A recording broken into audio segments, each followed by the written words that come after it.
probably the tank you've all been waiting to see.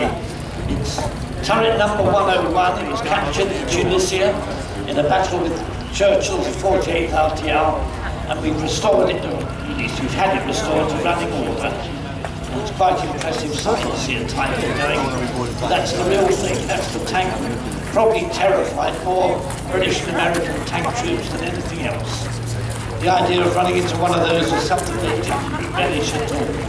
Again, it's powered by a Maybach V12 engine, and it was done merely because they wished to standardise on something. It was against the wishes of Hitler. Hitler wanted them all to have diesel engines and decided that's what they laid down a decree, that's what they were going to have, but no one took the blindest bit of notice of it.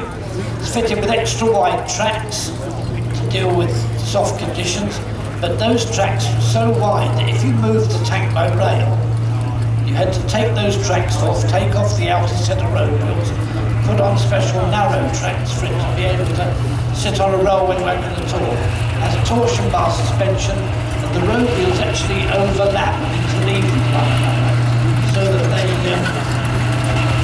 cover as much ground as possible.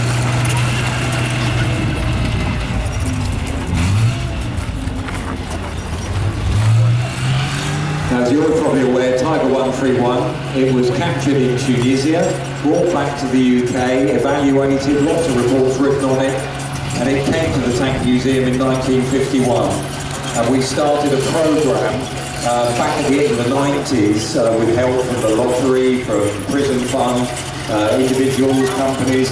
They helped us get this back into running order, which wasn't easy, because as part of the evaluation, the tank was taken apart at least twice, we think, and the original Maybach HL210 engine, which we still have in the museum, was sectioned as a teaching aid. So we actually had to use HL230 engine that we had a spare, and that's what was refurbished over time.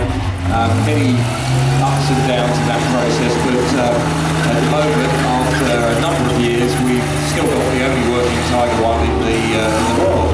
There's 6 real Tigers left. A 7th has just been put together out of bits and is now in the German Tank Museum in Münster. It's privately owned, it's on loan there.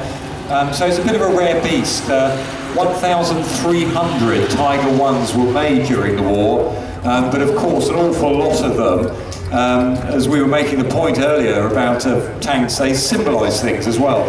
And for the French, having a Tiger left on your territory, they were quite rapidly collected together and chopped up for scrap. And there is one remaining by the roadside in Vimoutiers in France. It's now a memorial. There's a Tiger at the French Tank Museum. There's 2 in Russia, one at their museum at Kablinka, and one as well in somewhere called the Victory Park, which is in a bit of a wreck. And there's one Tiger even earlier in production than this one, that was in Germany and the UK for some time, and it's now back in America, and the Americans are just beginning a restoration program.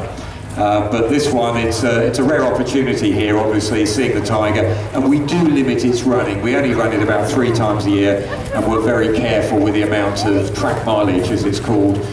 So we limit that, obviously, to try and keep it sustained and running as long as possible.